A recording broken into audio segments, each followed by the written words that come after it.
I stayed late at work to get my bonus."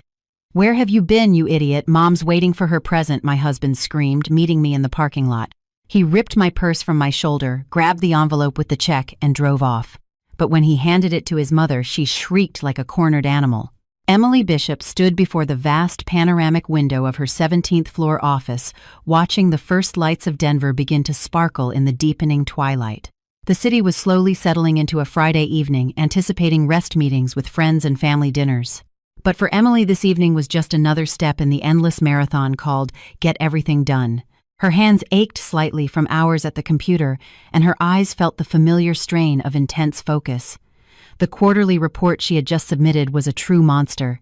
Hundreds of pages, thousands of figures, cross-references, and profitability analyses for multiple properties.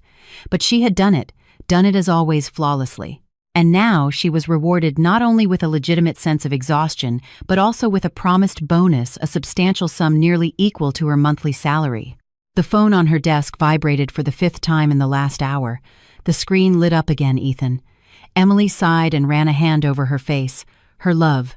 Once that word had filled her soul with warmth and tenderness. Now it just sparked a dull irritation mixed with guilt. She knew why he was calling. Today was his mother Brenda's birthday. 60 years old. A serious milestone demanding an appropriate approach, and more importantly, an appropriate gift. "Yes, Ethan, I'm here," she answered, trying to keep her voice calm. Where are you?" His familiar, petulant baritone came through the line. "We agreed you'd be here by 6. Mom's got all the guests here, the table's set, and you're missing. What am I supposed to tell her?" "I'm finishing up, Ethan. Just have to print the last section of the report and get it signed by my boss." "I told you this was the deadline. Always your work." A note of hurt crept into his voice. "Your work always comes first, but Mom's 60th birthday only happens once. She's waiting, she's getting anxious." Emily closed her eyes. She could picture it perfectly. Brenda, in her best burgundy dress, sitting at the head of the table in their small 2-bedroom apartment, dramatically pressing a hand to her heart and casting suffering glances at her son. "Oh, where is our dear Emily?" Probably counting her numbers again. "She's completely neglected my boy." "I haven't forgotten the birthday," she said aloud. "I'll be there soon. I'll buy the gift we discussed on my way." "Listen," Ethan's tone shifted abruptly to businesslike. "About the gift, I've been thinking that Le Creuset set we looked at, it's a bit cliché. Mom deserves more. I saw these stunning garnet earrings at the jewelry store, a perfect match for her dress. They'd look amazing on her." Emily remained silent, staring at her calculator screen. Garnet earrings. She knew the store he meant and had a good idea of the prices. "Ethan, we agreed on $2,000, she said slowly. "The earrings you're talking about cost at least $7,000. We don't have that kind of money." "What do you mean we don't?" he asked with genuine surprise. "What about your bonus? You said yourself they were giving you a big one today. We'll spend it on Mom. She'll be ecstatic." Emily felt a cold, hard knot form in her stomach. Her bonus, the money she had earned with sleepless nights and frayed nerves, money she had already mentally allocated down to the last penny. A portion to pay down the mortgage they'd been dragging for 5 years, a mortgage she was essentially the only one paying. A portion for a medical evaluation for her own mother, Susan, who had been complaining more and more about her heart lately. And a tiny bit for new winter boots because her old ones were falling apart. "Ethan, this bonus isn't for your mom's gift," she replied, trying to maintain her composure. "We have other more important expenses." "What could be more important than my mother's birthday?" he scoffed. "Emily, don't be so selfish. Mom has done so much for us. If it weren't for her, we'd still be bouncing between rentals." He was referring to the $10,000 Brenda had given them 7 years ago for a down payment. Emily heard about this royal gift almost every week.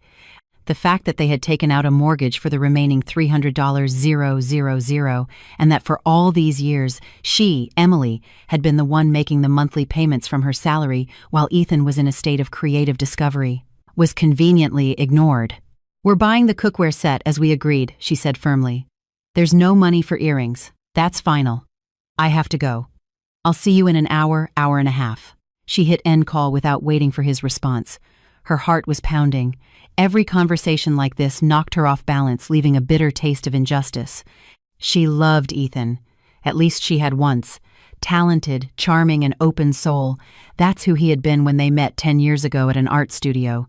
She was a business school student who had come along with a friend, and he, a budding photographer and artist, had captivated her from the first glance. Their romance was a whirlwind late-night walks along the waterfront poems he dedicated to her, his black and white photographs, where she looked mysterious and beautiful. But after the wedding, the romance quickly gave way to reality. Ethan's creative discovery stretched into years. He took on occasional freelance gigs, but spent most of his time at home painting canvases no one bought or simply pontificating about high art. Meanwhile, Emily worked, first as an assistant accountant, then a senior financial analyst. She carried the family, the mortgage paid for his art supplies, and silently endured her mother-in-law's reproaches that she wasn't inspiring her husband enough to achieve greatness. She gathered her documents into her bag, shut down her computer, and walked to her boss's office. Peter Thompson, a man in his 50s, was already packing up to leave. "Working late, Emily," he smiled. "Is the report finished?" "It's done, Peter. Here it is." She placed the hefty folder on his desk. "Everything's reconciled and signed. You're worth your weight in gold." He quickly flipped through the documents. "Stop by accounting. I've already authorized your bonus. You can pick up the check as you requested. Now go home and get some rest. You've earned it." In the accounting office, they handed her a crisp check in a white security envelope, exactly $8,500. Emily tucked the envelope into a hidden pocket in her purse, feeling a mix of joy and anxiety. This money was her lifeline, her little secret, her hope. The hope that her mom could finally see the best cardiologist in the city. Leaving the office building, she was met with a fine, annoying drizzle. She had to hurry, first to the mall for the cookware, then across town for the birthday party.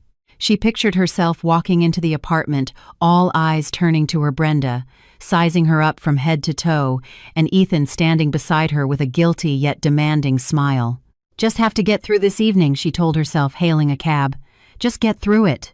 She didn't know yet that this evening would be the point of no return, after which her life would never be the same. She had no idea that she wouldn't have to get through anything anymore.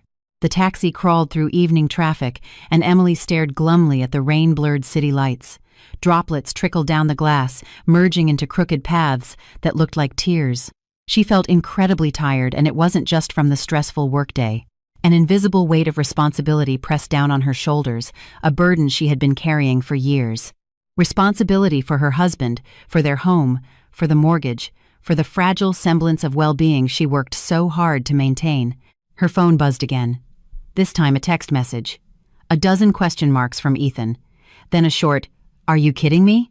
Emily sighed and started typing a reply. "On my way. Traffic. Got the gift." She deliberately avoided specifying which gift to prevent another round of arguments. Better for it to be an unpleasant surprise for him in person than a fight over the phone. She leaned back in her seat and closed her eyes, trying to banish the negative thoughts. Another evening, almost 10 years ago, surfaced in her memory. It was raining then too, but it had seemed romantic. She and Ethan had run under one umbrella laughing as he recited a poem he'd written about the raindrops on her eyelashes. He was so alive then, not the apathetic, perpetually dissatisfied man who now demanded her money for expensive gifts for his mother, but an enthusiastic youth who believed in his great future and their shared love. Where had it all gone? When did his creative discovery turn into plain laziness and her love into habit and a sense of duty? Maybe it all started after the wedding when they moved into this condo. Brenda had taken them under her wing from the very beginning. She would visit almost every day, bringing casseroles and offering valuable advice. "Emily, dear, that's not how you fold shirts. First the collar, then the cuffs, then the sleeves. Or Ethan doesn't like quinoa. It gives him heartburn. You should make him mashed potatoes the way I do." At first, Emily tried to argue to defend her boundaries, but Ethan always sided with his mother. Mom means well. She's more experienced. She knows best." And Emily would give in. It was easier to agree than to listen to his whining and see the hurt look on her mother-in-law's face. Gradually, Brenda became the de facto mistress of their home. She would show up unannounced while they were at work, rearrange the furniture, go through their closets. Emily would find her blouses hung on the wrong hangers and her pots and pans arranged in the correct order according to Brenda. When she complained to Ethan, he would just wave it off. "What's the big deal? Mom's bored in retirement. She's just finding things to do." He didn't see it as an invasion of their personal space. To him, it was care. Then came the financial demands. At first it was small requests. Son, could you pick up Mom's blood pressure pills? Mine ran out. Emily dear, my boots have a hole in them. Could you lend me a couple hundred until my Social Security check comes? Emily never refused, but over time the requests became more frequent and insistent, and the sums grew larger. Brenda would complain about her small pension, the constantly rising prices, the sudden breakdown of an appliance. Ethan, feeling guilty for not being able to provide for his mother, would meekly hand over the money, Emily's money. "Ma'am, we're here." The taxi driver's voice pulled her from her memories. Cherry Creek Mall. Emily paid and jumped out of the car. The stores were closing in less than an hour. She quickly found the kitchenware department and picked out the very Le Creuset set Brenda had once mentioned wistfully. Classic, a bit old-fashioned, in a beautiful cerise color. $2.200. Packed in a huge, heavy box, she grunted as she hauled it to the exit. While she waited for another taxi, her phone vibrated again. This time it was her mother, Susan. "Emily, honey, am I calling at a bad time?" Her voice sounded as always quiet and a little apologetic. "No, Mom, it's fine. I just left the store. How are you feeling?" "Oh, getting by. My heart's been acting up again, blood pressure's all over the place. The doctor at the clinic says it's just age, gave me some pills, but they don't do much." Emily felt a pang of anxiety. She knew her mom never complained for no reason. "Mom, I told you need a full workup. A Holter monitor, an echocardiogram, a consultation with a good cardiologist. I made you an appointment at that private clinic for next week, remember?" "I remember, honey," her mother sighed. "But it must be so expensive. I feel bad putting you out. You have the mortgage and your own worries." "Mom, don't be silly," Emily said firmly. "Your health is the most important thing. I'll find the money. I just got my bonus today, so we'll cover everything, don't you worry." "Thank you, sweetheart. You're such a good daughter." She could hear the tears in her mother's voice. They talked for a few more minutes. Emily asked about her dad, about their garden, and promised to visit over the weekend. After hanging up, she felt even more determined. The envelope with the bonus check in her purse wasn't just money. It was her mother's health, and she wouldn't let anyone touch it. Not Ethan, not his domineering mother. The taxi finally arrived. Emily gave Brenda's address. Another 20 minutes to go. She glanced at her reflection in the rearview mirror. A tired face, dark circles under her eyes, a few new lines around her mouth. What happened to the carefree girl Ethan used to paint in his portraits? She had dissolved into endless reports, mortgage payments, and attempts to please everyone but herself. No, she thought, gripping the strap of her purse where the envelope lay. Enough. Today she wouldn't let Ethan push her around. The cookware set was a perfectly respectable gift. Brenda could buy her own earrings if she stopped draining money from her son's family. This thought gave her strength. She even sat up a little straighter. She was going to this birthday party not as a guilty schoolgirl, but as an independent adult who had a right to her own money and her own opinion. As she neared her mother-in-law's building, she saw a familiar figure at the entrance, Ethan. He was standing in the rain without an umbrella, shifting nervously from foot to foot, peering into every approaching car. When the taxi stopped, he rushed to the door. His face was contorted with anger. Emily hadn't even fully stepped out of the car before he grabbed her by the elbow.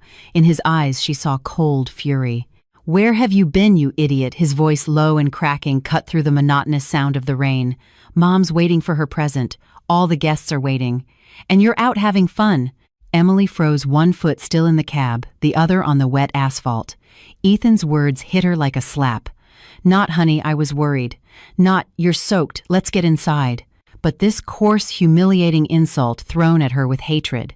The elderly taxi driver coughed disapprovingly and turned to look out his window, pretending not to notice. "I was working, Ethan," she answered quietly but firmly, pulling her elbow from his grasp. "And then I was buying a gift for your mother. There." She nodded toward the large box the driver was now unloading from the trunk. Ethan shot the box a contemptuous look. "That's your gift. That junk I told you, the earrings. I promised Mom a surprise. And I already told you we don't have money for earrings." Emily straightened up, feeling a cold anger begin to replace the initial shock. "And stop yelling at me." He wasn't listening. His eyes darted frantically over her face. Her clothes then settled on her purse. The purse where the envelope was. "Where's the bonus?" His tone became wheedling and threatening. "You got it. Hand it over." "I'm not giving you the money," she snapped, clutching the purse tighter. "It's for something else." "For what else?" He stepped right up to her, and Emily smelled alcohol on his breath. He'd been drinking, probably for courage, while he waited. For what more clothes for you, outings with your friends? My mother has waited 60 years for this day, and you're being cheap over a piece of paper. That piece of paper is my mother's health, she finally screamed, unable to hold back. She needs a full medical evaluation, Ethan. A serious one. And you want to spend it all on another one of Brenda's whims. The mention of her mother seemed to push him over the edge. Don't you dare talk about my mother like that, he roared, his face twisting.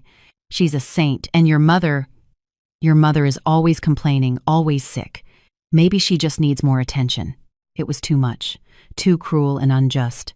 Emily felt tears welling up, but she held them back. She wouldn't give him that satisfaction. She started, but the words wouldn't come. A lump formed in her throat.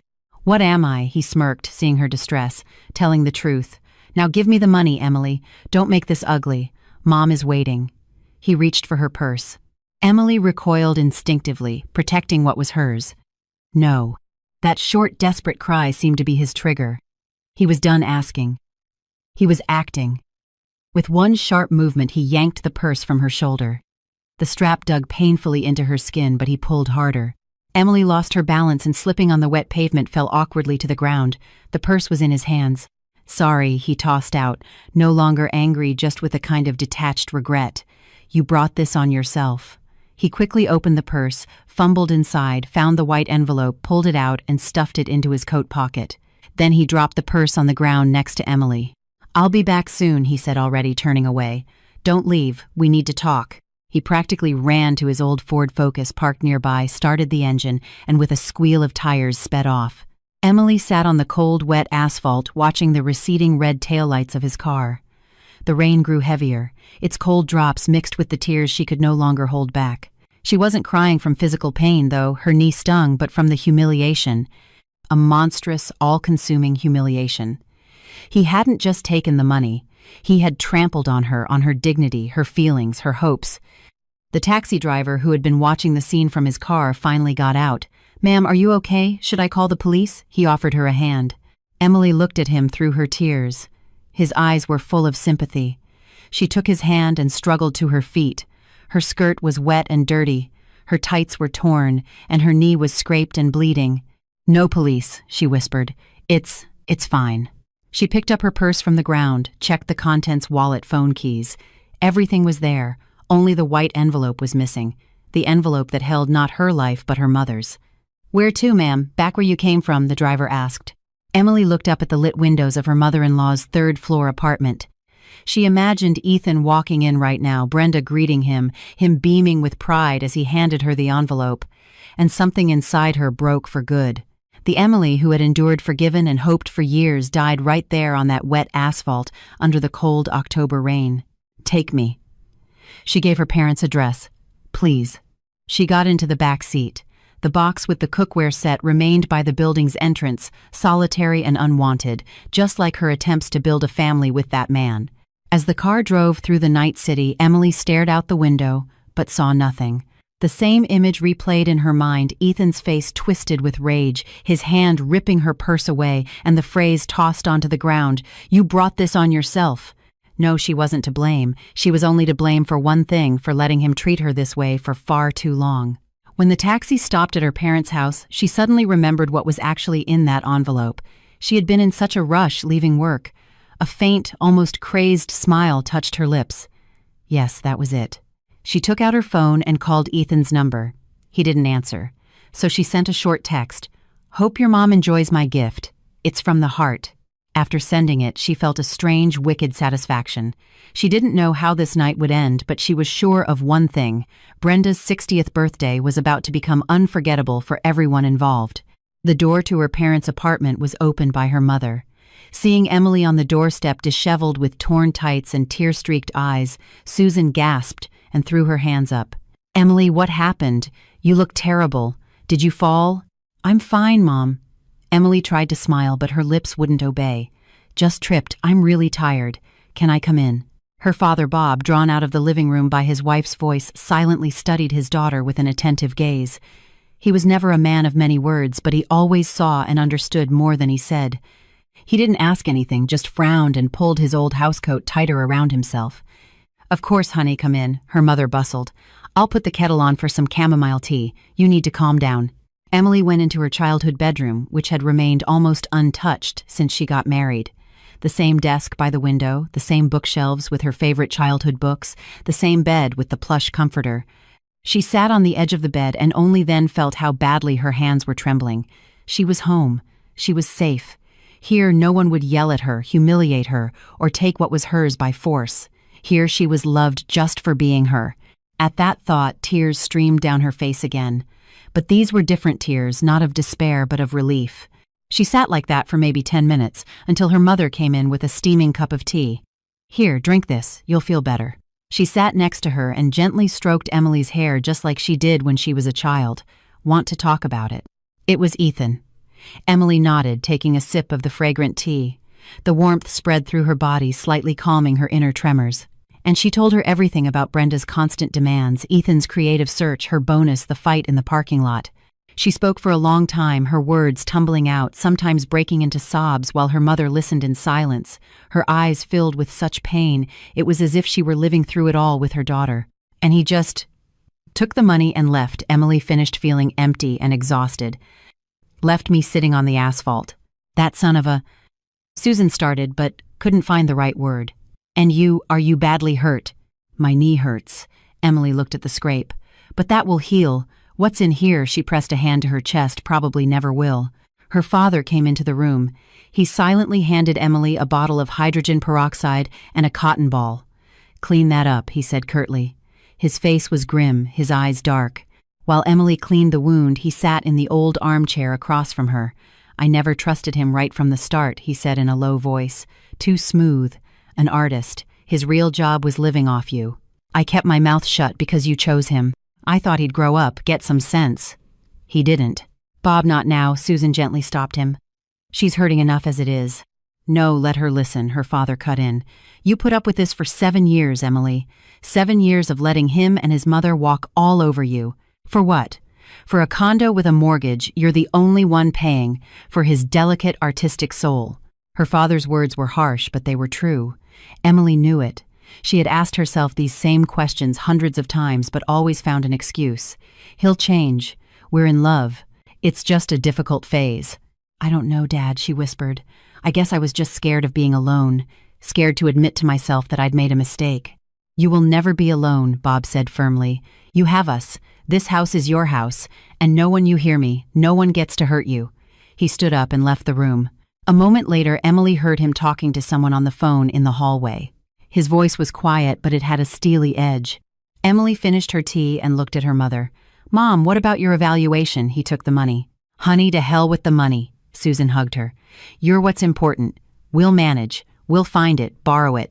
Money isn't everything." But Emily already knew they wouldn't have to borrow. She remembered how she had rushed to pack up from work. Peter Thompson had hurried her so she could make it to accounting before they closed.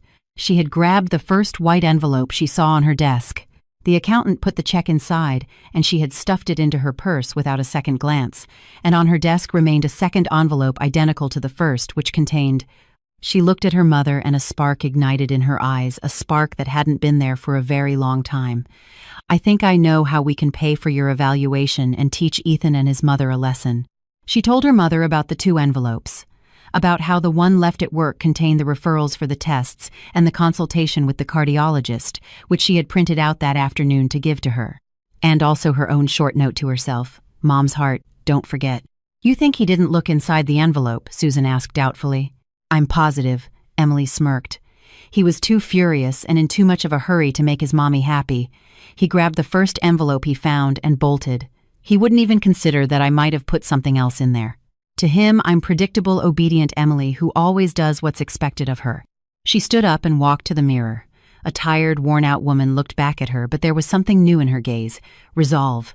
A cold, ringing resolve. "That's it, Mom. I'm done," she said to her reflection. "No more obedient, Emily." She picked up her phone and looked at the text she'd sent Ethan. "Hope your mom enjoys my gift. It's from the heart." He still hadn't replied. Probably busy celebrating. Well, that would make the finale all the more interesting. She pictured Brenda's face when she opened the envelope in front of all her guests. She pictured her shock, her rage, her humiliation. And for the first time in years, she felt no pity for her mother-in-law or her husband. She felt no guilt, only an icy calm and the anticipation of justice. She would go back to that apartment, but not to apologize. She would go to get her things and start a new life. A life where no one would humiliate her. "Emily, maybe you shouldn't," her mother asked with concern. They might do something to you." "They won't," Emily shook her head. "Because I'm not afraid anymore. Not at all." She called the same taxi service and gave Brenda's address. "Where are you going?" Susan asked, alarmed. "To the party," Emily grinned. It's not right to miss such an important family celebration, especially when such heartfelt gifts are being given. The party at Brenda's apartment was in full swing. About 20 guests, mostly her retired friends and distant relatives, were crammed into the small living room converted into a banquet hall. The table was groaning with salads, hot dishes, and homemade pickles. The air was thick with a mixture of food smells, perfume, and a faint whiff of alcohol. The birthday girl herself, radiant in that same burgundy dress, presided at the head of the table like a queen on her throne. Ethan burst into the apartment like a whirlwind, breathless and a little pale, but with a triumphant glint in his eyes. "Son, finally!" Brenda exclaimed, clapping her hands.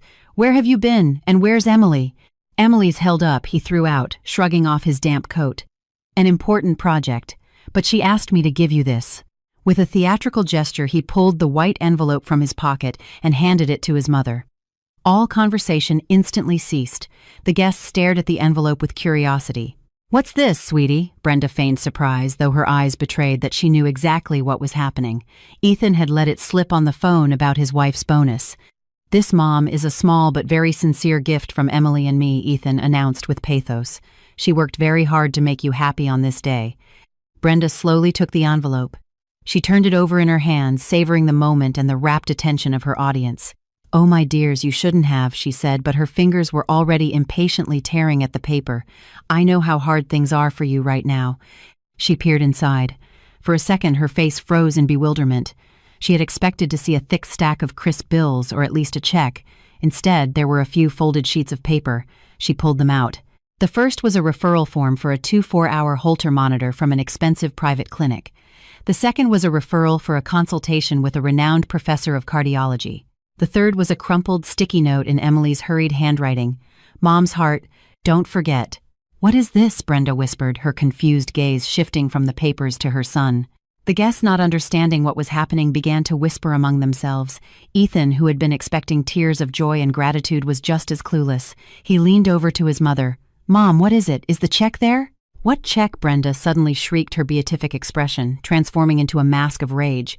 "What the hell check?" She threw the papers onto the table. "These are doctor's referrals. Is she mocking me? Does she think I'm a sick old woman?" Ethan grabbed the papers. His eyes scanned the lines. "Holter monitor, cardiologist, mom's heart."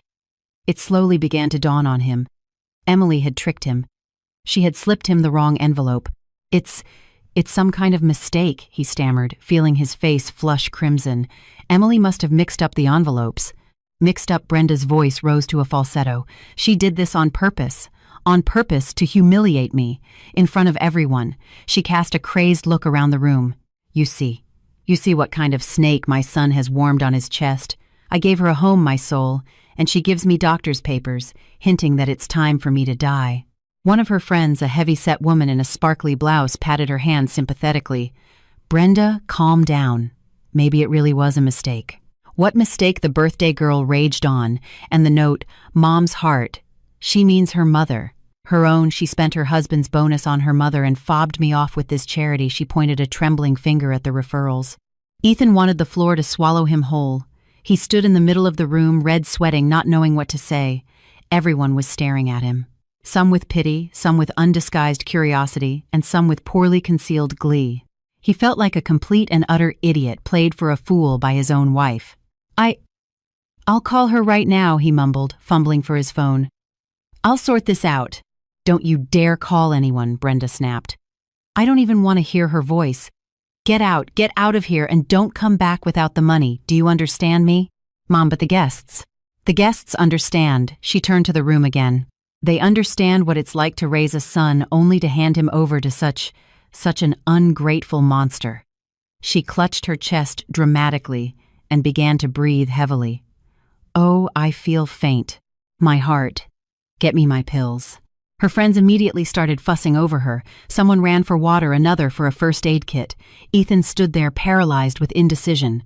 Part of him wanted to rush to his mother to comfort her, but another part wanted to run from this apartment, from this shame, as far away as possible. At that exact moment, the doorbell rang. A short, insistent buzz. Everyone froze. "Who could that be?" Brenda wheezed. One of the distant relatives sitting near the door went to open it. A second later, she returned with a frightened look on her face. "Brenda, it's Emily." Standing in the doorway to the living room was Emily. Calm, composed, her hair damp from the rain, but her back was straight and her gaze was steady. There was no trace of her earlier tears. She slowly scanned the room, the bewildered guests, Ethan crimson with shame and anger, and her mother-in-law faking a heart attack. "Good evening." Her voice sounded surprisingly even and loud in the sudden silence.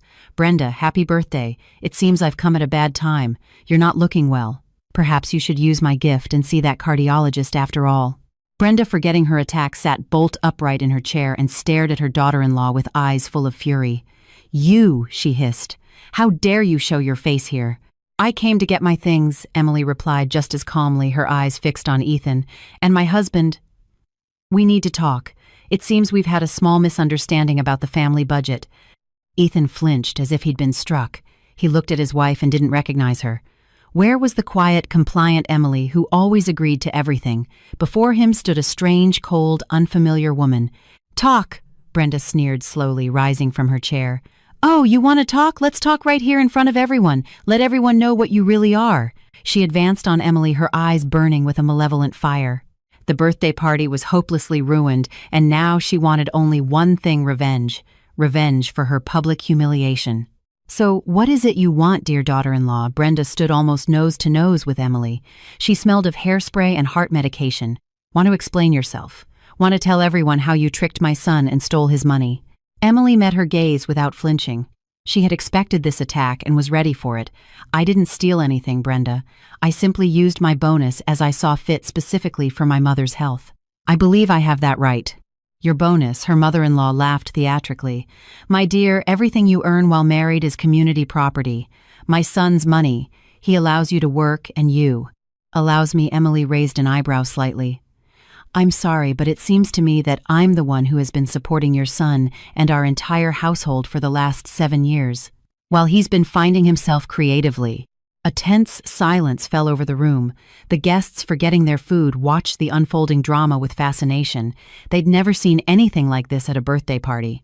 You're lying," Brenda choked with indignation. "My Ethan is a talented artist. He's just having temporary difficulties. And you, instead of supporting your husband, you hold a piece of bread over his head." "I'm not holding anything over his head," Emily replied in an even voice. "I'm merely stating a fact. And the fact is, the money you were so eager to get was earned by me. And I decided to spend it on my mother, not on your garnet earrings." "Ah, so you know about the earrings, too." The mother-in-law turned to Ethan, who had been standing with his head hung low. "Son, do you hear her? She knew everything and still did it her way. She has no respect for you or for me." Ethan finally lifted his gaze from the floor. "Emily, why?" His voice trembled. "Why create this whole circus with the envelope? You could have just said you wouldn't give me the money." "I did say that," Emily reminded him. "But you wouldn't listen. You were ready to rip my purse from my hands just to please your mother. So I decided to give you both a practical lesson. A lesson that my boundaries, my money, and my family are not things you can trample on without consequences." She shifted her gaze to Brenda. "And speaking of gifts, I didn't come empty-handed either." She nodded toward the hallway. "There's a box by the door. It's the Le Creuset set. The one you once said you dreamed of. You can consider it my parting gift." Her mother-in-law was stunned for a moment. Cookware. She really had once said she wanted a set like that, but now the gift felt like a mockery, a handout. "I don't need your handouts," she spat. "Take your junk and get out of my house." "With pleasure," Emily nodded. "As soon as I collect my things from your second apartment. And my husband, Ethan, we're leaving." She turned to him. There was no request in her voice, only a command. Ethan hesitated. He looked from his mother, her face contorted with rage, to his wife, cold and resolute. He didn't know what to do. "You're not going anywhere with her," Brenda declared imperiously. "You're staying here with your mother." "Mom, stop it," Ethan mumbled. "I said you'll stay." She grabbed his arm. "If you leave with this trash now, you can forget you have a mother. It was her signature move: blackmail and ultimatum. It had always worked. But tonight something was different. Perhaps it was the dozens of pairs of eyes fixed on him. Perhaps it was the humiliation he had endured half an hour ago. Or perhaps it was the look in Emily's eyes where for the first time he saw not love and forgiveness but cold contempt. "Mom, let go." He gently freed his arm. "Emily and I really do need to talk." "Oh, talk," Brenda shrieked. "Fine, go to your precious wife. But remember this, you're both banned from my house and her foot will never cross the threshold of the condo I gave you." Actually, Emily interjected, that condo was bought with a mortgage that's not yet paid off, and I'm the one making the payments. So legally it belongs to me just as much as it does to Ethan. Maybe more. It was a blow below the belt. Brenda had always considered that condo hers merely on loan to her son. The thought that this upstart could lay claim to it was unbearable to her. "Out," she screamed, losing the last shreds of her self-control. "Both of you out." She suddenly grabbed a plate of potato salad from the table and hurled it in Emily's direction. Emily managed to jump aside. The plate shattered against the wall with a crash, leaving a greasy yellow smear on the wallpaper. The guests gasped. The birthday party had officially devolved into a farce. At that moment, an elderly, elegant-looking woman who had been sitting quietly in a corner approached Emily. It was Brenda's cousin Zena, whom Emily had only met a couple of times. "Dear," she said quietly, taking Emily's hand, "don't pay any attention to her. She's always been like this, so volatile. You did the right thing." Emily looked at her in surprise. To hear words of support from a relative of her mother-in-law was completely unexpected. "Thank you," she whispered. "Let's go." Zena pulled her toward the exit. "There's no reason to stay here any longer." They walked out into the hall. Ethan, pale and bewildered, trailed after them. "Emily, wait." She stopped at the door without turning around. "What, Ethan?" I don't know what to say. "I'm sorry about Mom." "It's not about your mom, Ethan." She finally turned to face him. Her face was calm, but her eyes were as cold as ice. "It's about you. About the fact that you were never on my side. You were never my husband. You were always just your mother's son." She opened the door and stepped out onto the landing. Zena followed her. "Here's some advice, girl," she said, adjusting her shawl. "Run from them. Run and don't look back. That boy will never change. And you only have one life." She patted Emily's arm and went back into the apartment from which the muffled sobs of Brenda could be heard. Emily was left alone. She pressed the button for the elevator. Ethan never came out after her. He stayed there with his mother, with his ruined party, with his shattered life. When the elevator doors opened, Emily stepped inside. She didn't know what she would do next. But one thing she knew for sure: she would never return to that apartment, to that man. Never. The elevator descended slowly, and in its dim light, Emily saw her reflection on the metal wall. A pale face, dark circles under her eyes and her gaze. The gaze of a grown woman who had just made the hardest decision of her life. She wasn't crying. The tears had dried up back on the wet asphalt. Inside there was a ringing emptiness mixed with a bitter sense of liberation, as if a heavy years-long burden had been lifted from her shoulders. Exiting the building, she took a deep breath of the cool, damp air. The rain had almost stopped, leaving behind only wet sidewalks and the fresh smell of ozone. She hailed a taxi and gave her own address. Her own. How strange and unfamiliar it felt to think that. The condo she had considered theirs for 7 years now seemed alien and hostile, a place she never wanted to return to. As the car drove through the city, she thought about Zena's words, "Run and don't look back." That simple phrase, spoken by an almost stranger, had somehow affected her more than all the entreaties from her parents and friends.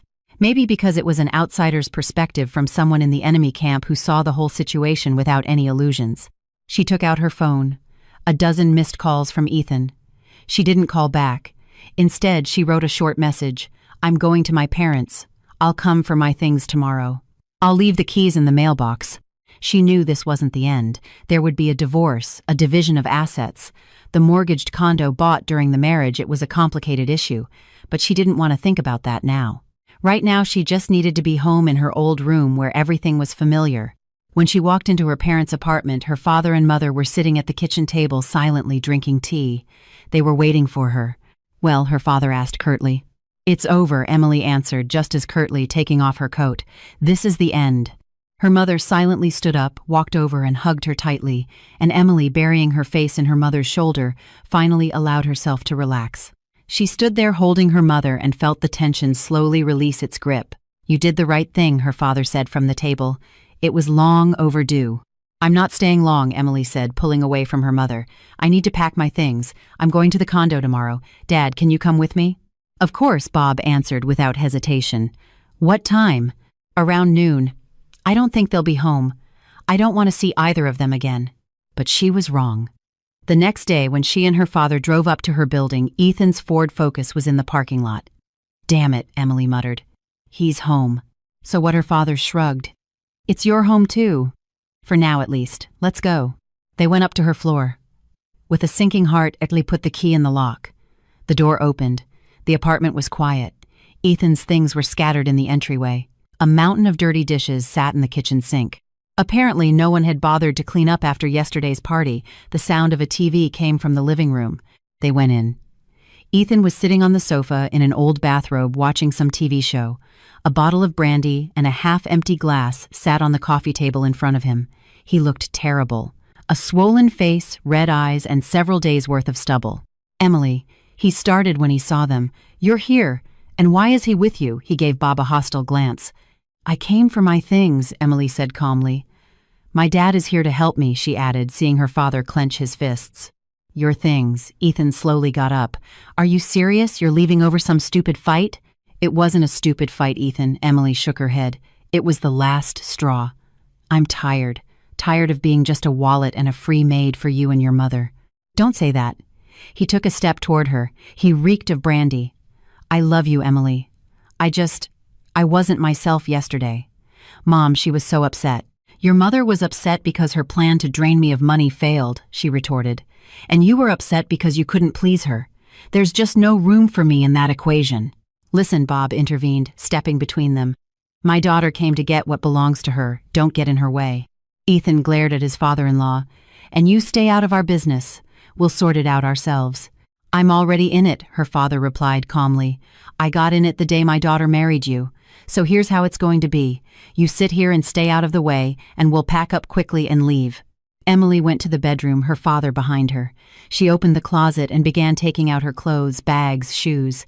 Her father silently packed everything into large boxes they had brought. After about half an hour, Ethan appeared in the doorway. He was less aggressive now, more lost and pathetic. "Emily, maybe you'll reconsider," he asked. "Where will you go? This is our home." "I'll stay with my parents for a while," she answered, not looking at him. "And then I'll file for divorce and we'll divide our home." "Divorce?" He turned pale. "You want a divorce, but why?" Emily stopped what she was doing and looked him straight in the eye. "Because I don't love you anymore, Ethan. I don't know when it happened. Maybe yesterday, maybe years ago. The love is dead. All that's left is habit and pity. And I don't want to live like that." At that moment, her phone rang. The screen displayed Brenda. Emily declined the call, but her mother-in-law immediately called back. "Don't answer it," her father said. But Emily answered and put it on speaker. "You bitch," the shrill voice of her mother-in-law shrieked through the phone. "You actually showed up, decided to clean my son out completely. It won't work. I won't let you. This condo is mine. I gave it to my boy." "Good afternoon, Brenda," Emily said in an icy tone. "First, your son's name is Ethan. And second, you didn't give him the condo. You only gave him a small fraction of the money for the down payment. I paid for the rest. So don't worry, I won't leave your precious boy destitute, but I won't give up what's mine either." "You'll regret this," her mother-in-law screamed. "I'll go to court. I'll prove you're a fraud." "Good luck with that," Emily smirked and hung up. She looked at Ethan. He was standing with his head bowed. "You see," she said quietly, "nothing changes. You'll spend your whole life torn between me and her, and I can't do that anymore." They finished packing. As her father carried out the last box, Emily took one last look around the room. Their photos on the wall, her favorite armchair by the window, the books on the shelves. A part of her life was staying here, but she didn't feel any regret. At the door, she turned back. Ethan was still sitting on the sofa, staring at a single spot on the floor. "Goodbye, Ethan," she said. He didn't answer. When she and her father got downstairs and were loading the boxes into the car, a taxi screeched to a halt by the building. An enraged Brenda flew out of it. "Stop," she screamed, rushing toward them. "Where are you taking the stolen goods?" Bob silently stepped in front of her, shielding Emily and the car. "Step aside, ma'am," he said calmly, but forcefully. "And don't interfere." "Who are you to tell me what to do?" she screeched. "I'm his mother, and I'm her father." His voice grew harder. And I won't let you abuse my daughter anymore. Go home, Brenda, and advise your son to get a job. It'll come in handy when he has to pay alimony." With those words, he got in the car, started the engine, and stepped on the gas, leaving Brenda standing in the middle of the parking lot with her mouth open in outrage. The drive to her parents' house seemed endless to Emily. She sat in the passenger seat watching the streets fly by, feeling utterly drained, as if something important had been removed from her, leaving a hollow void inside. 7 years of marriage, 7 years of hopes, compromises, and disappointments had ended like this, packing things into boxes and a shouting match with her mother-in-law in a parking lot. Her father drove in silence only occasionally, glancing at her with sympathy. He understood that any words would be superfluous right now. She needed time to process this, to digest it, to accept it. When they arrived, her mother met them at the door. She silently hugged. Emily looked into her eyes and understood everything without a word. The three of them carried the boxes to her old room. The mountain of cardboard in the middle of the small space looked depressing. This was her entire past life packed up and ready to be thrown on the scrap heap of history. "Leave it, honey," her mother said, seeing Emily about to start unpacking. "Get some rest. We'll do it all tomorrow." Emily nodded obediently. She truly had no strength left. She went to the bathroom and stood under the hot shower for a long time, washing away not just the grime and fatigue, but all the negativity of the past day. The water seemed to carry away the hurt, the anger, the disappointment. When she came out wrapped in her mother's old bathrobe dinner and her parents were waiting for her in the kitchen, they ate in silence. The quiet was broken only by the clinking of silverware and the ticking of the old wall clock. This silence was healing. It held no reproaches, no judgment, no unsolicited advice, only the quiet support of the people closest to her. "I'll call a lawyer tomorrow," her father said when they had finished their tea. "I know a good one specializes in family law. We need to do this right." "Thanks, Dad," Emily replied quietly. "And don't worry about the condo," he added as if reading her mind. "Whatever the court decides, you won't be without a roof over your head. We'll manage." That night, Emily couldn't sleep for a long time. She lay in her childhood bed, staring at the ceiling where the glow-in-the-dark stars she had stuck up long ago still remained, replaying the events of the past few years in her head. She remembered her and Ethan's wedding, simple but joyful. His shining eyes, his vows of eternal love. Where had it all gone? Had it ever even been real, or was it all just an illusion she had created for herself because she so desperately wanted to be loved? She remembered their attempts to have a child. They had tried for 2 years, but nothing happened. The doctors said she was fine, but that Ethan needed to be tested. He had flatly refused. "The problem can't be with me," he had declared then. "I'm healthy." "It's all your stress from work." And she had believed him, blamed herself. Maybe if they'd had a child, things would have been different. Her mother-in-law wouldn't have interfered so much, and Ethan would have grown up. No. Emily smiled bitterly in the darkness. Nothing would have changed. It would have just given Brenda another lever for manipulation. "Emily, you're not swaddling my grandson correctly." "Ethan, why is the baby crying? Emily probably didn't feed him on time." And Ethan would have remained an eternal child torn between his mother and his wife. She got up and went to the window. The night city was alive with its own life. Somewhere out there, in another neighborhood in their former apartment, was Ethan. What was he doing, drinking, calling his mom to complain about his cruel wife? Or maybe he couldn't sleep either, thinking about her regretting what happened. Suddenly, she felt sorry for him.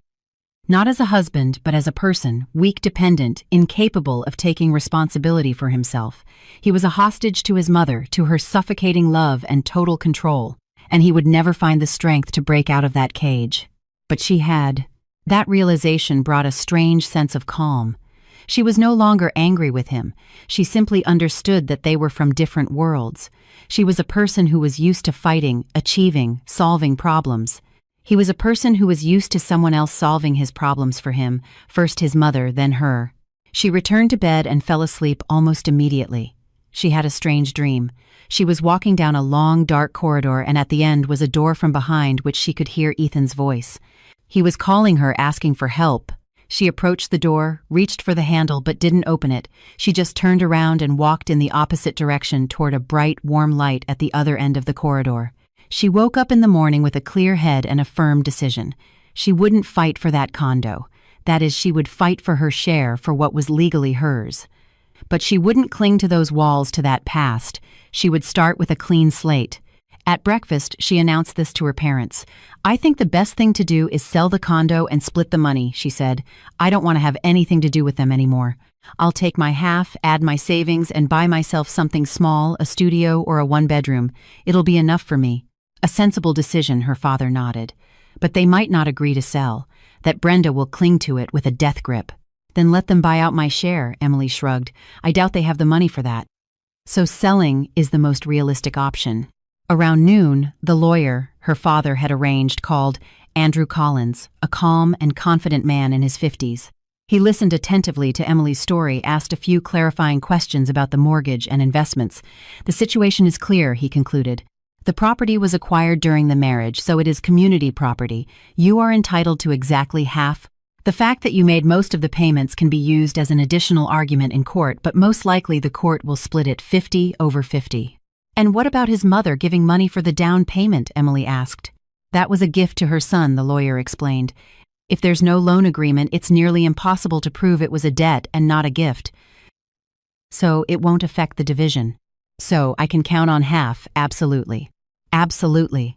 I'll prepare the divorce petition and the claim for division of property. I'll need some documents from you, marriage certificate documents for the condo, the mortgage agreement, and your bank statements confirming the payments. I'll gather everything."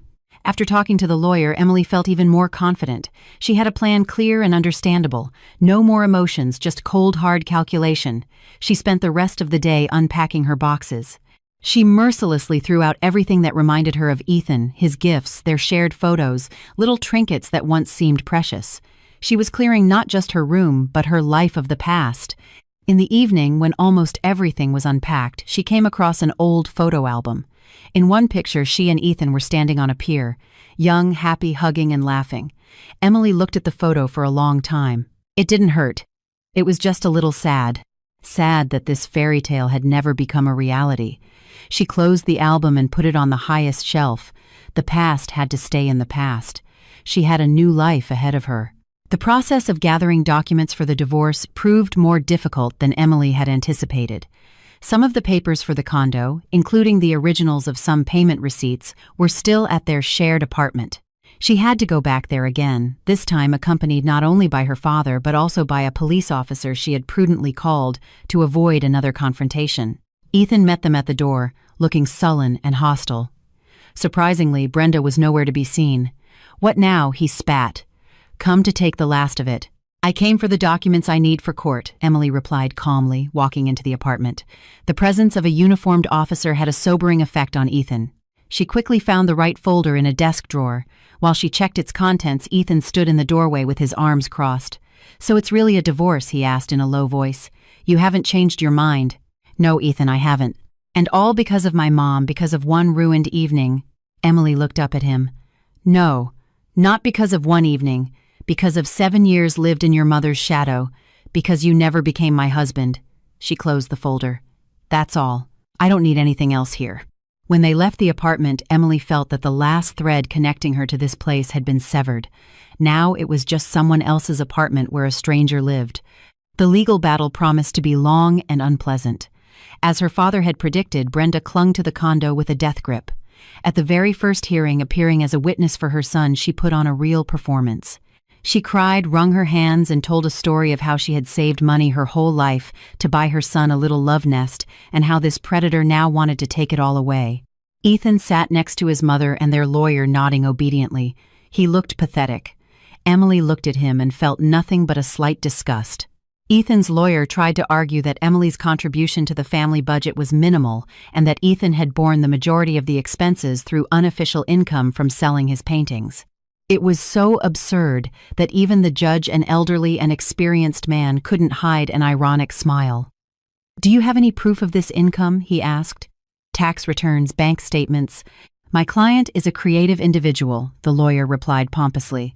"He prefers to be paid in cash." "I see," the judge nodded. "And you, ma'am, do you have proof of your income and mortgage payments?" "Yes, Your Honor." Andrew Collins, Emily's lawyer, stood up. "We have my client's pay stubs for the last 7 years, as well as a complete history of the mortgage payments from her personal bank account." He placed a thick folder on the judge's bench. The hearing was adjourned, but Emily could already see that the law was on her side. That evening, when she got home, an unpleasant surprise was waiting for her. Under her parents' apartment door was an envelope with no address. Inside was a glossy flyer for some funeral home. A picture of a wreath with a black ribbon was circled in thick red marker with the words, "You'll be needing this soon," scrawled across it. A chill went down Emily's spine. She knew who it was from. Brenda had resorted to threats. She immediately called Andrew Collins. "This is very serious," he said after listening to her. "Save the envelope and the flyer. Tomorrow we file a police report for threats against your life." But her mother-in-law didn't stop there. A few days later, she ambushed Emily outside her office. "Well, are you happy now?" she hissed, blocking her path. "Decided to ruin my son completely." "Brenda, please move. I'm in a hurry," Emily tried to walk around her. "I'm not moving." Her mother-in-law grabbed her by the coat sleeve. "You'll dance to my tune yet. I'll make you give up that condo yourself. I'll tell all your neighbors what a tramp you are. I'll tell everyone at your work how you robbed your husband." "Try it," Emily answered, coldly pulling her arm free. "And I'll try to prove in court that you're not only making threats, but also engaging in slander. That's a crime too, you know." She walked away, leaving her mother-in-law muttering curses after her, but inside she was clenched with fear. This woman was capable of anything. The climax came a week later. Emily was coming home late in the evening. The courtyard was dark and empty. As she approached her building's entrance, Ethan suddenly stepped out from around a corner. He was drunk. "There you are," he smirked, stepping toward her. "Ethan, what do you want?" Emily backed away. "I want to talk." He grabbed her by the shoulders. His grip was strong, and his eyes were angry. "Why did you call the cops on my mom? She was just kidding." "Let go of me," Emily seethed, trying to break free. "No, I won't let go." He pulled her closer. The smell of alcohol hit her in the face. "You're going to drop that police report and your claim on the condo. Understand? Never." "Is that so?" His face twisted. "Then I'll make you." He raised his hand. Emily squeezed her eyes shut, waiting for the blow. But the blow never came. She heard a dull thud, then Ethan's choked groan. Opening her eyes, she saw her father. He was standing over Ethan, who was crumpled on the ground, and in his hand was a tire iron. "I told you I wouldn't let him hurt you," her father said, breathing heavily. "Seems the fool doesn't understand words." Ethan moaned, clutching his side. What did you do?" he wheezed. "I warned you," son Bob loomed over him. "You come near my daughter again and you'll have me to answer to. Now get up and get out of here, and I better not see you around here again." Ethan struggled to his feet and limped away, throwing hateful glances over his shoulder. "Dad," Emily rushed to her father. "What did you do? They could arrest you." "They won't," her father shook his head, hiding the tire iron under his jacket. "He started it. Self-defense. Besides, I doubt he'll run to the police, be too ashamed to admit an old man beat him. Let's go home, honey." They went up to the apartment. Her mother, hearing the noise, ran out into the hallway. "What happened?" "Nothing," her father cut in. "Just had an educational chat with our son-in-law. I hope he got the message." That night was another sleepless one for Emily. She worried about her father. What if Ethan did file a report, but her father was as calm as a rock? The next day, Andrew Collins called. "Emily, I have news for you. It seems our opponents are ready to negotiate." Their lawyer called, proposing a settlement. What Emily couldn't believe her ears. After everything that had happened, "Apparently, yesterday's incident made quite an impression on your ex-husband," the lawyer chuckled. "They're offering you 60% of the condo's value on the condition that you drop the police report." Emily thought for a moment. "And what about the threats and slander from his mother?" "We can include a clause in the agreement that she ceases all contact with you and makes a public apology." "No," Emily said firmly. "I don't need any apologies from her. I want 70%. And a restraining order for both of them, prohibiting them from coming near me or my family." 70, the lawyer whistled. "That's bold." "They're the ones who offered to negotiate," Emily shrugged. "That means they're scared, and when your enemy is scared, you press your advantage." The settlement negotiations dragged on for several days. Ethan's lawyer haggled fiercely, trying to lower the percentage, but Andrew Collins, following Emily's instructions, stood his ground. 70%, and not a penny less, he repeated. "Otherwise, we continue with the lawsuit and add charges for assault, threats, and slander. I don't think that would be in your client's best interest." In the end, they gave in. Apparently, the prospect of a criminal record for Ethan and more fines for Brenda seemed worse than losing another 10% of the condo's value. On the day the agreement was signed, Emily met Ethan face-to-face again in the lawyer's office. He looked even worse than the last time she'd seen him, thinner with a bruise under his eye that he awkwardly tried to hide with his shirt collar. Brenda wasn't with him. "Mom's not feeling well," he mumbled, avoiding her gaze. They signed the papers in silence. When it was all over, Emily stood up to leave. "Wait," Ethan stopped her. She turned around. I wanted to say I'm sorry." He finally looked up at her, and she saw not anger in his eyes, but only endless exhaustion and remorse for everything. "You were right. I'm weak, worthless."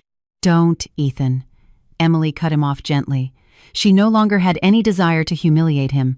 It was all in the past. Just live your life and try to be happy without your mom. He gave a bitter smile. "You think that's possible? Anything's possible if you want it to be." She left without looking back. Signing the settlement agreement was the point at which Emily could finally breathe. The fear, the tension, the waiting for the next blow, it was all over.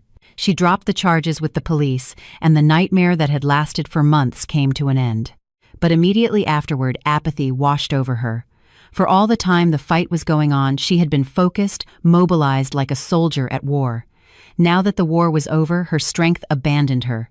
She would come home from work and just lie on the couch staring at the ceiling. She didn't want to do anything, not read, not watch movies, not see friends. She lost weight, dark circles formed under her eyes. "Honey, you can't go on like this," her mother said with concern. "You'll make yourself sick. Maybe you should see a doctor." "I'm just tired, Mom," Emily would reply. "It'll pass." But it didn't pass. She felt broken, empty. Victory hadn't brought her joy, only a sense of hollowness, as if along with her marriage she had lost a part of herself. She often cried at night quietly into her pillow so as not to wake her parents. She wasn't mourning Ethan, but her shattered dreams, her 7 lost years. One evening, as she was again lying on the couch staring blankly at the TV, her father came into the room. "Enough moping," he said, turning off the TV. "Get dressed." "Where are we going?" Emily asked indifferently. "You'll see." He drove her out of the city to a small park by a large reservoir. They got out of the car and walked along a path toward the water. The evening was quiet and warm. The sun was setting, painting the sky in soft shades of pink and gold. They stood on the shore for a long time in silence, listening to the lapping of the water and the cries of gulls. "You know, her father broke the silence when your mother got sick all those years ago. The doctors said she didn't have much of a chance. I thought my life was over. I walked around in a fog, didn't see or hear anything. Then one day I came here, sat on this very rock, and just watched the water. Watched it flow no matter what. And I realized that life, it's like this water. It just keeps flowing. And you have to find the strength within yourself to swim with it, not to drown." He looked at Emily.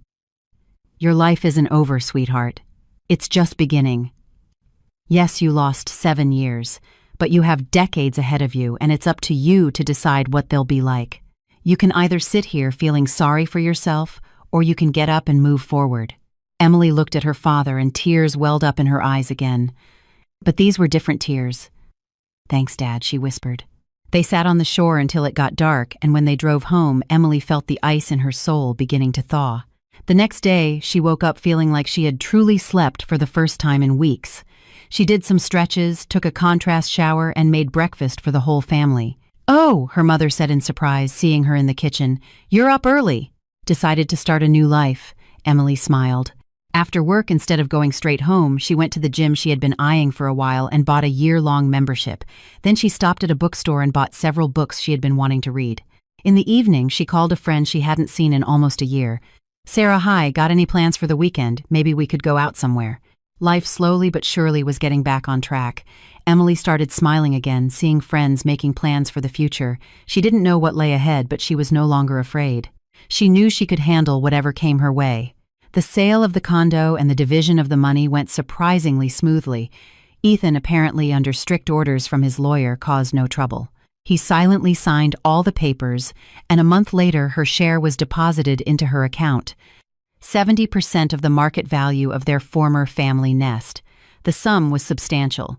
It was more than enough not only to buy her own place, but also for good renovations and new furniture. The day the money came through, her boss, Peter Thompson, called her into his office. "Emily, have a seat." He pointed to the chair opposite his desk. "I need to talk to you." Emily tensed. Had Brenda finally gotten to her workplace and spread some vile story? "I know you've had a difficult time in your personal life lately," her boss began, "and I truly appreciate that it hasn't affected your work in any way. On the contrary, your last quarterly report was simply brilliant." "Thank you, Peter," Emily exhaled in relief. "In light of that, and also the fact that our CFO is retiring, I'd like to offer the position to you." Emily was speechless with surprise. Chief Financial Officer.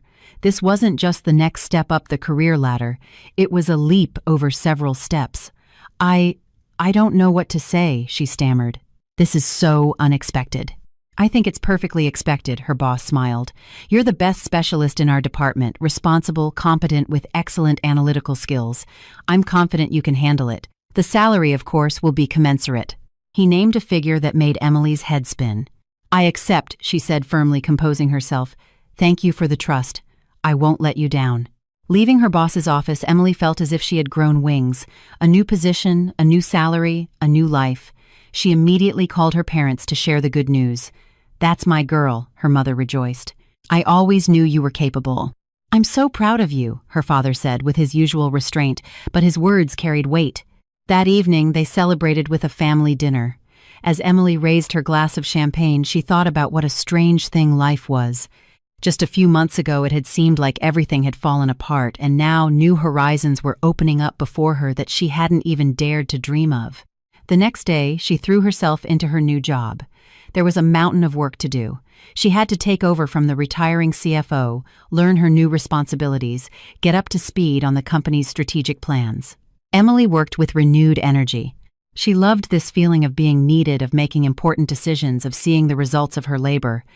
In parallel, she started looking for a new apartment. She knew exactly what she wanted: bright, spacious, with big windows, and in a new building. After a long search, she found the perfect option: a 2-bedroom condo in a new residential complex being built on the riverbank. The building was scheduled for completion in a year, which gave her time to plan the design and arrange for renovations. She invested almost all the money from the sale of the old condo into the new one without a second thought. This was her place, her fortress, her future.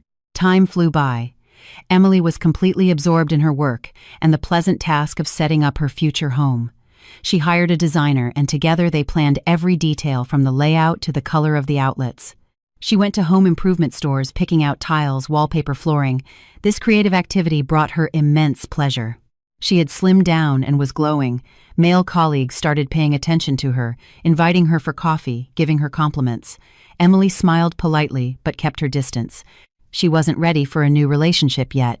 The wound from Ethan's betrayal hadn't fully healed. One day, leaving the office, she bumped into a man in the doorway. He was carrying a large stack of folders, which scattered across the lobby floor. "Oh, I'm so sorry," they both exclaimed at the same time and rushed to gather the papers. "I'm so clumsy," the man said guiltily, picking up the last folder. He looked up, and Emily met a pair of warm, slightly embarrassed brown eyes. The man was tall and broad-shouldered, with a pleasant smile and a touch of silver at his temples. "No, it was my fault. I was daydreaming," Emily smiled back. "I don't think I've seen you around here before," he said.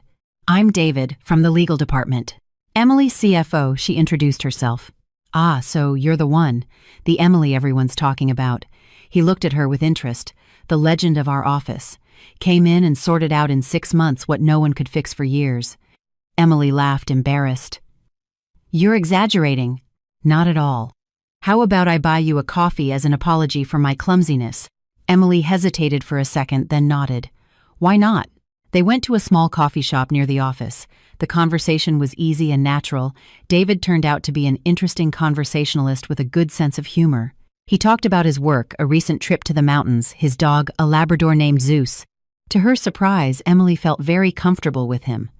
For the first time in a long time, she was just chatting with a man, not expecting a catch, not analyzing his every word. "So, have you been divorced long?" he asked unexpectedly. Emily flinched. "Sorry if that's too personal," he added quickly. "It's just I'm divorced too. For 3 years now. I know what it's like." "Almost a year," Emily answered. "And it wasn't easy." "I get it," he nodded. "My ex-wife was also, let's say, a handful. But you know what I've learned? Sometimes a divorce isn't an end, but a beginning, a chance to start over without the old mistakes." His words resonated with her. "Yes," she agreed. "I think you're right." They sat in the coffee shop for almost 2 hours. As they were saying goodbye, David said, "Emily, I really enjoyed meeting you.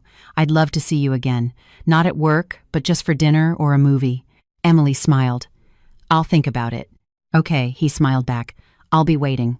All the way home, Emily thought about their meeting. She didn't know if this acquaintance would turn into something serious, but she was grateful to David for this evening. He had reminded her that there were other men in the world not like Ethan. Reliable, mature, self-sufficient men. And maybe, just maybe, she was ready to start over. Emily didn't think for long. The very next day, she approached David in the office cafeteria and said, "I'd love to have dinner with you." His face lit up. "Excellent. How about tonight at 7? I know a great Italian restaurant." Their first date was perfect. They talked nonstop, laughed, and discovered more and more common interests. David was not only smart and charming, but also incredibly attentive. He seemed to guess her wishes, anticipate her questions, and offer subtle, appropriate compliments. Emily felt at ease with him as if they had known each other for 100 years. Their relationship developed quickly but harmoniously. They met almost every day after work, and on weekends they would drive out of the city, walk in the parks, go to the theater. David introduced her to his Labrador Zeus, a huge and good-natured dog who immediately accepted Emily as one of his own. After 2 months, David suggested they go on vacation together. "I've always dreamed of seeing the coast of Maine," he said. "They say the scenery is incredible. Will you come with me?" Without hesitation, Emily agreed. That week in Maine was a true fairy tale for them. They stayed in a small cottage by the ocean, went hiking, explored small towns, and in the evenings sat by the fireplace drinking wine and talking for hours. It was there in Maine that Emily realized she had truly fallen in love. Not with the blind, youthful infatuation she had once felt for Ethan, but with a mature, conscious love for a man she respected and trusted completely. It was also there that David first told her, "I love you." Back in the city, they became almost inseparable. David often stayed over at her parents' apartment, helped her choose materials for her new place, and went with her to the construction site. He met her parents and her father, usually reserved and suspicious. After a half-hour private conversation with David, delivered his verdict. "He's a solid man. You can trust him." When Emily's condo was finally finished and she got the keys, David helped her move. He assembled furniture himself, hung shelves and cacted appliances. "I want you to be happy here," he said, screwing the last handle onto a kitchen cabinet. "I'm already happy," Emily smiled, "because you're here." On the day of her housewarming party, after all the guests had left, David pulled a small velvet box from his pocket. "Emily," he said, getting down on one knee, "I know that after everything you've been through, you might be afraid to trust again. But I want you to know I will never betray you. I will always be on your side. I love you more than life itself. Will you marry me?" Tears welled up in Emily's eyes. "Yes," she whispered. "Yes, I will." Their wedding was quiet and simple, with only their closest family and friends. They just went to the courthouse and had a celebratory dinner at the same Italian restaurant where they had their first date. They were truly happy. David moved in with Emily, and her new bright condo was filled with warmth, laughter, and the barking of Zeus. They traveled a lot, made plans for the future, and supported each other in everything. David never interfered in her financial affairs, but was always ready to help if needed. He respected her career and was proud of her success. One day, while sorting through old papers, Emily came across a yellowed sheet, a poem Ethan had once written for her. "Your eyes, 2 oceans in which I drown." She reread it and smirked. How naive and false it all was. She crumpled the paper and threw it in the trash without a second thought. The past no longer had any power over her. Sometimes she thought about Ethan and Brenda. From mutual acquaintances, she heard that they had sold that condo and bought 2 small studio apartments in different parts of the city. Brenda, broken by her defeat and financial losses, had declined significantly and no longer tried to control her son's life. And Ethan, he never found a steady job, survived on odd jobs, and according to rumors had started drinking heavily. Emily didn't feel sorry for them. She had simply learned her lessons from her story. And the main lesson was this: you can't let anyone, not even the people closest to you, destroy your life. You have to know when to say no and how to defend your boundaries. One evening, as she and David were sitting on the couch watching a movie, he suddenly said, "You know, I'm so grateful to your ex-husband." "For what?" Emily asked, surprised. "For being such an idiot and letting you go," David smiled. "Otherwise, I would never have met the most wonderful woman in the world." Emily laughed and snuggled against his shoulder. "I'm grateful to him too," she said, "for teaching me how to appreciate true happiness." She looked at her husband at Zeus sleeping at their feet at the cozy, warmly lit room and realized that she was home, truly home, where she was loved, valued, and respected. And that was the best thing that could have ever happened to her. The end of her personal drama was the happy beginning of a new, beautiful story. 3 years passed.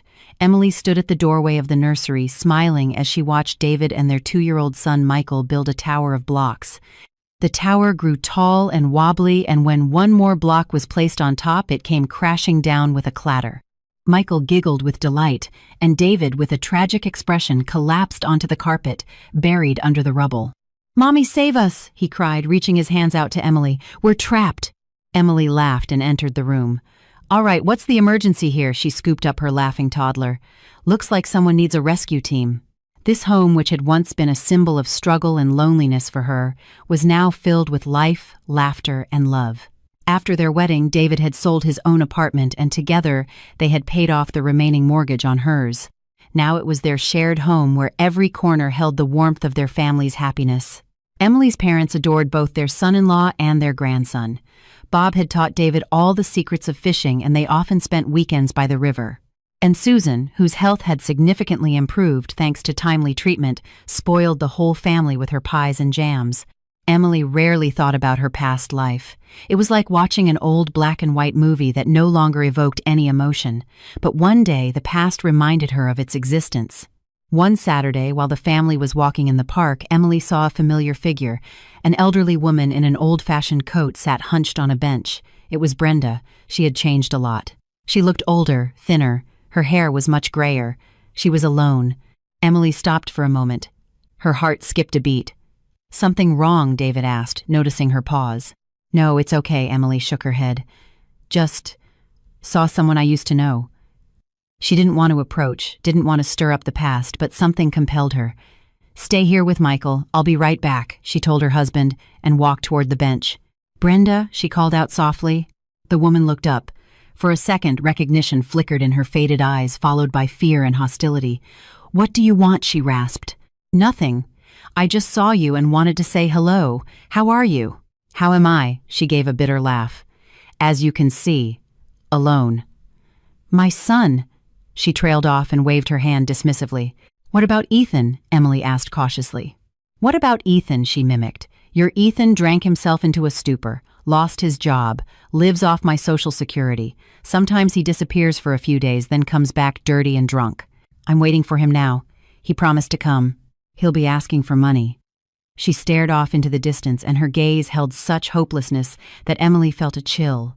All her former imperiousness, all her arrogance was gone. In front of her sat a lonely, old, and unhappy woman. "I'm sorry," Emily said sincerely. "You're sorry," Brenda turned her gaze on her, and a spark of the old hatred flared in her eyes. "This is all your fault. If you hadn't left, none of this would have happened. You broke him. You ruined his life." Emily said nothing. She didn't argue. There was no point in trying to prove anything to this person. "Goodbye, Brenda," she said quietly, and walked away. She returned to her husband and son, who were waiting by the fountain. "Who was that?" David asked, putting an arm around her shoulder. "A ghost from the past," Emily replied, leaning against him. "But she doesn't scare me anymore." She looked at her laughing son, at her loving, reliable husband, and realized she was completely and utterly happy. Her past, with its pain and resentment, had made her stronger and wiser. It had taught her to appreciate what she had now. She no longer looked back. Her life was here and now, in her child's smile, in her husband's warm embrace, in the sunlight, playing on the fountain's spray. And it was a beautiful life, a life she had built for herself. That evening, as she was putting Michael to bed, she told him a story about a brave princess who defeated an evil dragon and found her handsome prince. "Mommy, are dragons real?" the little boy asked sleepily. "Sometimes, sweetie," Emily answered, kissing the top of his head. "But they're not so scary. The important thing is to not be afraid to fight them, and then you'll always win." The little boy fell asleep, and Emily sat by his bed for a long time, thinking that her own personal dragon had been slain, and she was grateful to fate for the battle. Because only by going through it had she been able to find her true treasure, her family, her love, her happiness.